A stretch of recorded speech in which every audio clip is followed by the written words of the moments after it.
falando sobre os desafios e oportunidades na valorização de CDR, pegando um zoom na indústria do cimento, né?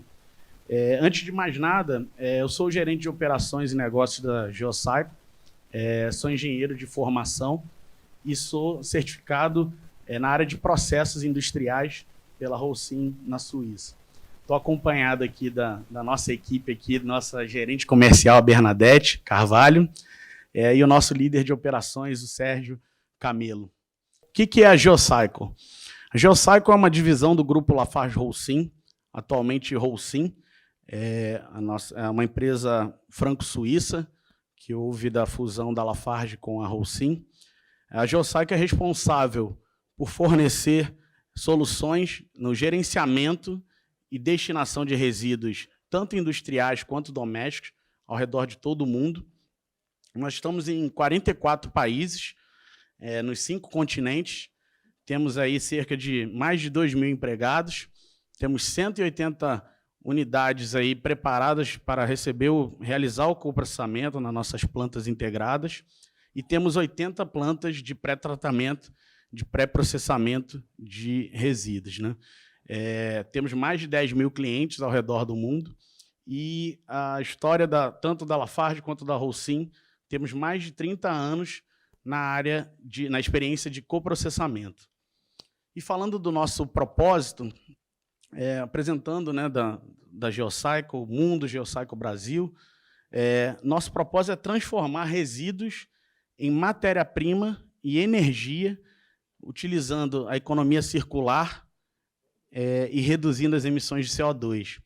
E um ponto muito interessante, que eu também não vou... O próprio Cristiano falou da apresentação, do gráfico, né, de destinação, mas é porque tudo está muito conectado. A gente está numa convergência muito grande aqui, falar até uma palavra específica, sincronicidade, né?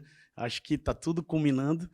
E está aqui, tudo que a gente já falou hoje, a gente vai falar mais uma vez aqui. E aí, para não ser redundante, eu acho que eu vou pedir um apoio muito de vocês num exercício que a gente vai fazer aqui um pouquinho mais à frente. E só para concluir, sobre a Geocycle Brasil, então nós oferecemos soluções aí na destinação de resíduos através do coprocessamento nas nossas plantas de cimento. Temos hoje cerca de 44 empregados na Geocycle, está distribuindo entre a nossa planta em Pedro Leopoldo de pré-processamento e um escritório comercial aqui em São Paulo.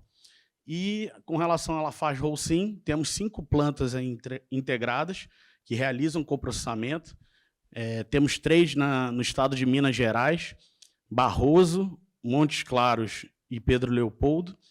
Temos Caporã, na Paraíba, e Cantagalo, no estado do Rio de Janeiro. Bom, então, quando a gente fala em valorização de CDR, temos aí desafios e oportunidades. E aí eu vou pedir o apoio aí para a gente acordar ainda mais depois da feijoada. O que essa figura representa para cada um de vocês aí? Quem saberia dizer? Quem me ajuda? É uma rede. É uma boa. Uma rede. Quem arrisca mais uma? É uma senoide, alguma coisa assim? Bom, vou ajudar um pouquinho mais, hein? E agora? O que significa essa figura? Alguém chuta ou não?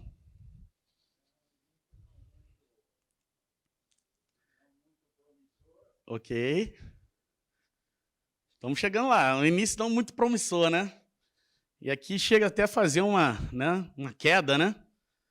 Bom, então o que seria isso, pessoal? É a curva de mudança. Alguém já ouviu falar sobre isso?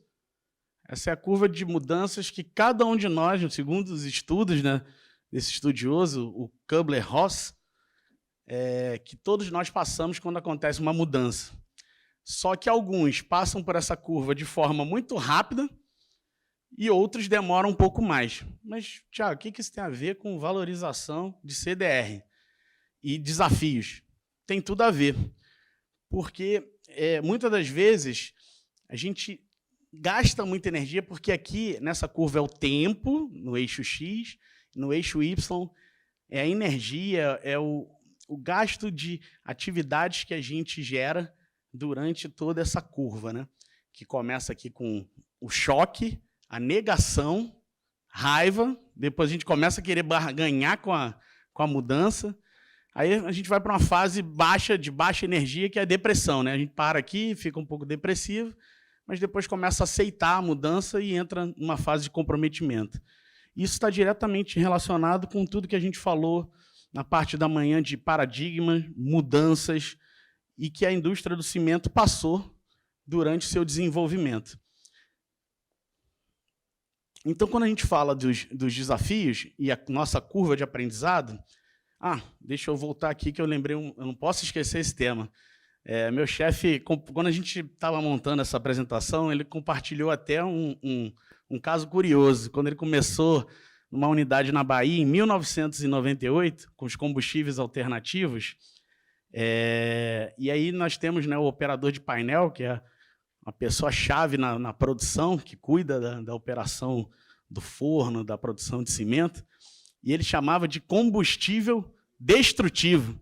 Agora vamos começar com combustível destrutivo aqui, a injeção. Não era combustível alternativo, era destrutivo. Então ele estava ainda nessa fase aqui de negação, de raiva. Só que hoje o coprocessamento para a indústria do cimento é uma questão de competitividade, tanto na parte de emissões e na parte de sustentabilidade do seu negócio. Hoje tem plantas que, se a gente parasse o coprocessamento, elas não são mais viáveis, principalmente nesses dois aspectos. Então, pegando a fase, como o Juliano comentou, iniciou-se com os pneus, né, e as biomassas. Na época, na unidade onde ele estava, era o Dendê e acho que um pouco de pneu. E aí os desafios, a gente fala, granulometria, umidade nem tanto, mais para biomassa, mas a granulometria do pneu, como é que vamos fazer? Poder calorífico, a gente falou das mudanças do óleo, depois vai para o carvão, depois pet coke, a gente estava conversando na hora do almoço, e a gente parte para materiais com poder calorífico e energia para a produção aí do clinker menor, né? Depois disso, a gente teve o tema dos sistemas de injeção. Como é que a gente injeta isso no forno? Qual é a melhor forma? Onde que é o ponto certo? Onde a gente coloca no forno, no pré-aquecedor? Né? Para quem não conhece um forno de cimento, a gente tem uma estrutura que chama pré-aquecedor e depois a gente tem o forno rotativo. Então, esse foi o primeiro desafio e a gente aprendeu com ele e seguimos em frente. Mas na indústria do cimento a gente falou o seguinte: quando a gente começa a aprender as respostas, muda as perguntas. Aí mudamos para o CDRI, classe 1 e classe 2. Como é que vamos fazer isso? O que é isso agora?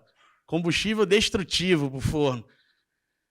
Material heterogêneo, poder calorífico ainda mais baixo, cinzas que variam. Por que a cinza é ruim? Porque a cinza, hoje, o grande benefício do coprocessamento é que as cinzas viram clinker. Né, incorporam na nossa matéria-prima básica do cimento, que é o clinker. E quando isso varia a qualidade desse clinker. Depois temos o cloro, que traz os aspectos operacionais do forno, entupimento, volatilidade, outro impacto. Passamos com o CDRI a ter o tema de acuracidade de injeção. Né? A gente, quando fala em qualidade, né, tudo varia, mas a gente tem que ter uma variabilidade menor. Passamos a ter esse desafio. Manuseio do material. Tem CDRI, que é pegajoso, outro é mais úmido, outro agarra. E os outros pontos que a gente já falou da fase de pneus e biomassas. E agora a gente está aqui, o nosso presente é o combustível derivado de resíduo sólido urbano. E aí, o que trouxe o CDRU de novas perguntas para a gente? Ainda mais heterogêneo, ainda mais cloro, conteúdo de orgânicos, que é o desafio da separação, de todo o processo de pré-processamento, nas unidades dos aterros, nas unidades de triagem mecanizada, semi-mecanizada. E o poder calorífico também ainda mais baixo do que alguns CDRIs. Então, novas perguntas e aprendemos. E aí vem o ponto. O que vem depois?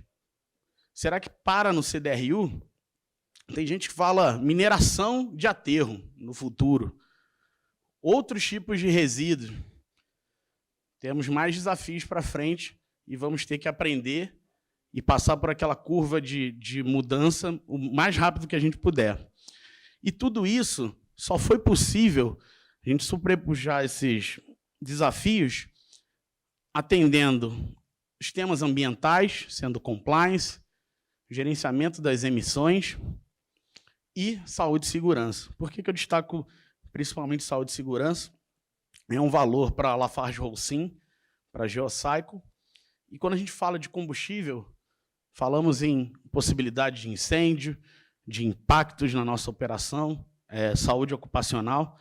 Então, a gente tem que ter requisitos, protocolos, medidas de controle muito rígidas para a gente passar por esse desafio. Para vocês terem uma ideia, apenas para título de conhecimento, nós temos uma certificação na Geocycle, que a gente chama de ACERT, uma certificação em todo o mundo, que fala dos riscos de saúde ocupacional e saúde e segurança das instalações de todas as nossas plantas. E aí falamos de oportunidades.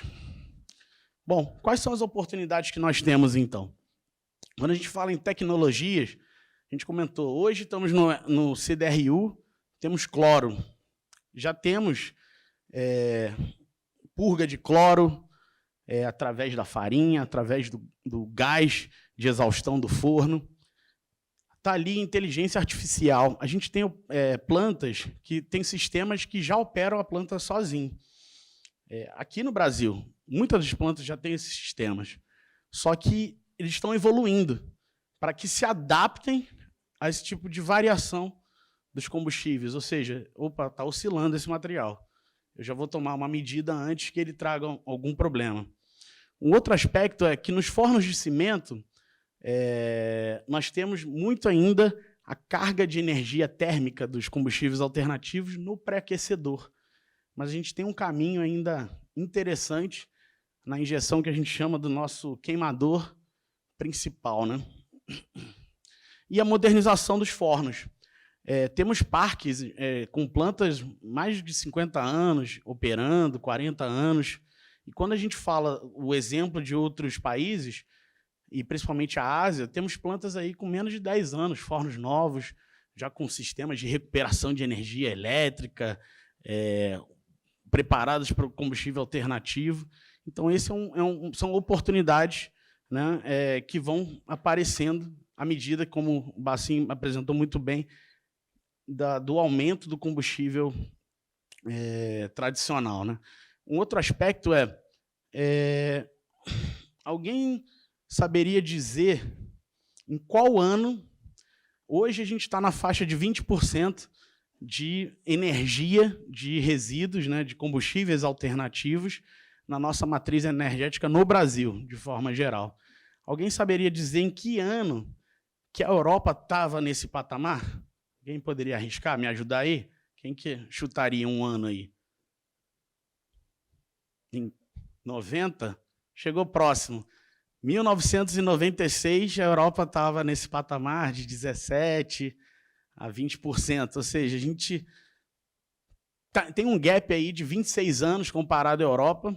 Nós temos plantas até do nosso grupo, que, como na Áustria, com acima de 70% de combustíveis alternativos resíduos. Não é mais biomassas, é apenas de combustíveis derivados de resíduos. Então, temos oportunidade. E temos tecnologia já para poder fazer isso. Outra oportunidade que nós falamos aqui hoje também, certificações verdes, o plano de resíduos sólidos, leis de incentivo à destinação, isso também ajuda nesse direcionamento das oportunidades.